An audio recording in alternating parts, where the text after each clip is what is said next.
داغ دہلوی اس دبستان کے آخری شاعر تھے۔ 18ویں صدی میں دبستان دہلی کا آغاز ہوا۔ اس سے پتہ چلتا ہے کہ دبستان دہلی اس وقت قائم ہوئی جب حملہ وروں کے حملے دہلی میں ہو رہے تھے۔ نادر شاہ اور احمد شاہ کا اس میں خاص مقام ہے۔ دہلی کے شاعراں جو لکھنؤ چلے گئے، جن کے نام میں میر تقی میر، سودا سوز، میر حسن، آرزو وغیرہ۔ اب ہم سیکنڈ ٹاپک اس کا کریں گے، دبستان لکھنؤ۔ سیکنڈ یونٹ کا سیکنڈ ٹاپک ہمارا ہے دبستان لکھنؤ۔ ادب زندگی اور سماج کا آئینہ ہوتا ہے۔ ادب میں وہی چیز نظر آتی ہیں جو تاریخی، سماجی اور سیاسی عوامل کے حامل ہوتی ہیں۔ تاریخ کے کسی ایک حصے میں کسی ایک جغرافیہ یا علاقے کے لوگوں جب ادب کے ایک رنگ اور ایک طرز پر متفق ہوتے ہیں تو وہ دبستان کہلاتا ہے۔ اردو شاعری میں دو دبستان خاص طور سے مشہور ہوئے، دبستان دہلی اور دبستان لکھنؤ۔ دبستان دہلی کے مقابلے دبستان لکھنؤ شاعراں کا دوسرا رخ اور دوسری کیفیت ہے۔ دبستان لکھنؤ سے مراد شاعری و ادب کا وہ خاص رنگ ہے جو لکھنؤ کے قدیم شاعروں ادیبوں نے اختیار کیا۔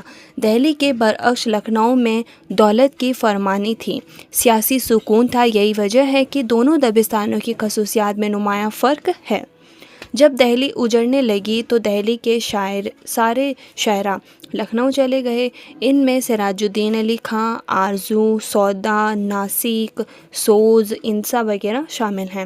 لکھنؤ میں عیش و عشرت اور نوابوں کا دورہ تھا، دولت کی فراوانی تھی۔ یہی وجہ ہے کہ یہاں کے لوگوں میں سرمستی اور رنگین مزاجی آ گئی۔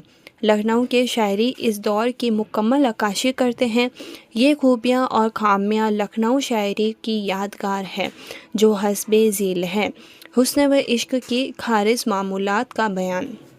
لکھنؤ کے شاعراں نے حسن و عشق کے خالص معمولات پر زیادہ توجہ دی۔ لکھنؤ کے شاعراں معشوق کے خارجی اوصاف والوازم سے زیادہ دلچسپی رکھتے تھے۔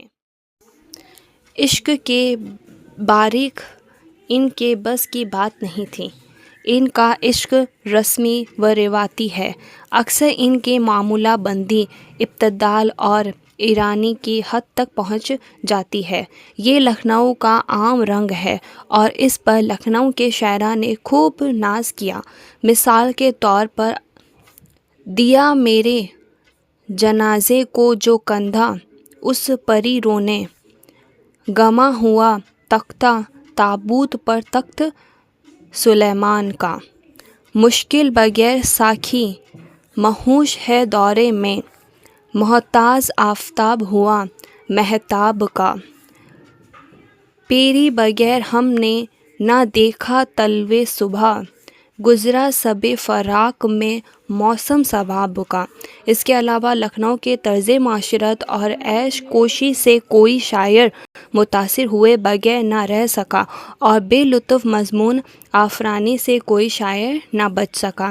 جو میٹھی میٹھی نظروں سے وہ دیکھے، کہوں آنکھوں کو میں بادام شرے، عاشقانہ مضامین۔ لکھنؤ شاعری میں تصوف کے مضامین نہ ہونے کے برابر ہے۔ یہاں کے رنگین ماحول میں نہ صوفیوں کا گزر تھا، نہ صبر و قناعت کی تعلیم کی ضرورت تھی۔ یہاں عیش و عشرت کا دورہ تھا، چنانچہ یہاں کے شاعروں میں عاشقانہ جذبات اور جمالیاتی اظہار خاص طور پر دکھائی دیتا ہے۔ وہ عاشق و معشوق کے جذبات کو پر اثر انداز میں بیان کرتے ہیں۔ ان کا عشق مزاج ہے، ساتھ ہی محبوب سے جدائی پر عاشق کا نالہ و فریاد کی ایک داستان نظر آتی ہے۔ بات جو میرے مسیحائی کے ہے ایک اعزاز ہے، جان آ جائے تن بے جان میں وہ اعراض ہے، دم نکلتا ہے میرا ہر عاشق و معشوق پر، گل میں تیرا رنگ بلبل میں تیری آواز ہے، کہتے ہیں تیرے عارض و قامت کو دیکھ کر بالائے شر و پھول کھل ہے گلاب کا۔ شوقیانہ معاملات و جذبات۔ لکھنؤ کا نوابی دور حقیقت میں عیش و عشرت کا دور تھا۔ یہاں کے شاعر میں نساتیہ عنصر غالب نظر آتا ہے۔ یہاں کے سرمائے میں مشرت کی لہر سی دوڑی نظر آتی ہے۔ یہ لکھنؤ کے میر امن زندگی اور خوشحالی کا عطیہ ہے۔ فارغ بلالی نے اہل لکھنؤ میں عیش و عشرت کی طرف مائل کر دیا تھا۔ یہاں حسن بے نقاب تھا، اس لیے یہاں شوقیانہ معمولات و جذبات کا بیان خوب نظر آتا ہے۔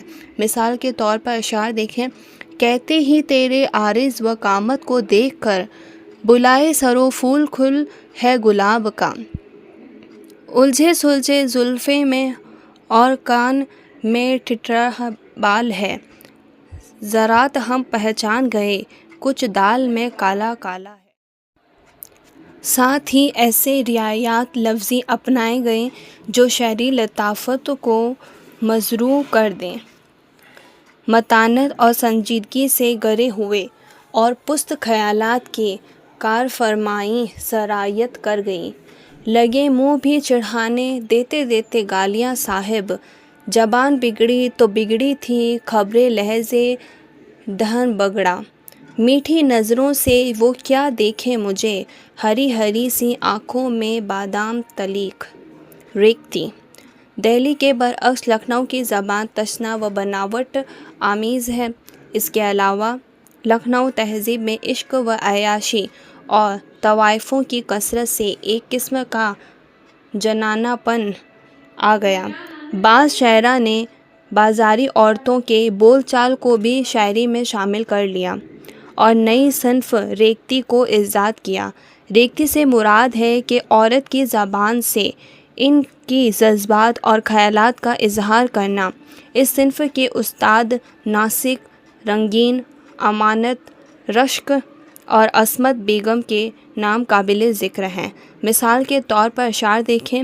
ذرا گھر کو رنگین کی تحقیق کر لو، یہاں سے ہے کہ پیسے ڈولے کہاڑوں، میں تیرے صدقے نہ رکھ اے میرے روزہ، بندی رکھ لے گی تیرے بدلے ہزاری روزہ۔ اصطلاحی زبان۔ یہ صحیح ہے کہ لکھنؤ اسکول کی خصوصیات اور اس کے مصائب ایسے دور سے اس کی نشاندہی ہو جاتی ہے۔ سب کچھ ہونے کے باوجود زبان و بیان کی اصلاح کا تمام شعرا دبستان لکھنؤ ہی کے سر ہے، اور یہ کارنامہ ناسک کا ہے۔ ناسک سے پہلے بھی اصلاحی زبان کو کوشش کی گئی، لیکن اس اصلاحوں پر سختی سے عمل نہیں کیا گیا۔ سینکڑوں نامانوس اور غیر فصیح الفاظ اور زبان و شاعری کے قواعد میں جو غلطیاں رہ گئی تھیں، ناسک نے ان سب کی اصلاح کی۔ جو تصورے کہ ان پر خود بھی سختی سے عمل کیا اور شاگردوں سے بھی عمل کروایا۔ انہوں نے شعری زبان کا معیار مقرر کیا، قواعد و عروض کی طرف توجہ دی، بھدے اور شکیل الفاظ اور ناگوار محاورات کو زبان سے خارج کیا۔ مبالغہ آمیز تشبیہ و استعارات۔ زبان سازی اور زبان دانی کے زعم میں لکھنؤ شاعراں نے مبالغہ آمیز تشبیہ و استعارات کا کثرت سے استعمال کیا۔ لکھنؤ شاعراں نے ان کا استعمال اپنی عظمت کے اظہار کے لیے کیا۔ مثال کے طور پر دیکھیں۔ میرا سینہ ہے مشرق آفتاب داغ ہزارہ کا، طلوع صبح محشر چاک ہے میرے گربیاں کا۔ لکھنؤ شاعراں کے غزلوں میں بھرتی کے اشعار زیادہ ملتے ہیں۔ طویل غزلیں کہتے ہیں اور بعض اوقات دو غزل سا غزلہ کہہ جاتے ہیں تاکہ کوئی قافیہ چھوٹنے نہ پائے۔ اسی طرح مشکل بحر بے معنی ردیف اور قافیے کے استعمال کو لکھنوی شاعراں اپناتے ہیں۔ بیٹھے ہیں عشاق ہو کر تیری آنکھوں پر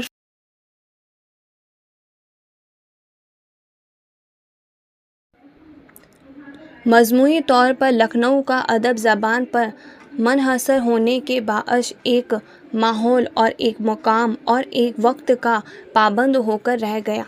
الفاظ کی بازرگی کا تو اس قدر رشک سمایا کہ نثری فن پارے بھی اس سے بے روح ہوئے بغیر نہ رہ سکے، اور اس طرح شعری ادب سماج اور مقصد حیات سے بالکل منقطع ہو گئیں۔ یہ دبستانی انسانی جذبات کے صحیح عکاسی کرنے سے ایک قاصر رہا لے دے کر ثنائی حسن الفاظ اور ظاہری تحسین ہی دبستان لکھنؤ کا دائرہ امتیاز بن رہ گیا۔ گویا دبستان لکھنؤ کی شاعری ایک مجلس تھی جو مخصوص اثرات کے تحت پیدا ہو کر اپنی چمک دمک دکھا کر رخصت ہو گئی۔ اب نہ ایسے حالات پیدا ہوں گے اور نہ ایسی کیفیت پیدا ہو سکے گی۔ اس لیے دبستان لکھنؤ ایک تاریخ ساز حیثیت بھی رکھتی ہے، جس کا اہم کارنامہ معاملہ بندی، رعایت الفاظی خارجیت ہے۔ اپنی ایک ہی خوبیوں کے باعث یہ شاعری و ادب کی تاریخ میں یادگار رہ گئی۔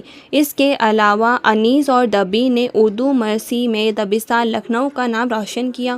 اس کا اعتراف رام بابو سکسینہ ان الفاظ میں کرتے ہیں: دبی شاعری و حسن میں قدرتی مناسبت رکھتے تھے اور علی الخصوص مرثیہ گوئی کے بچپن ہی سے والداد تھے۔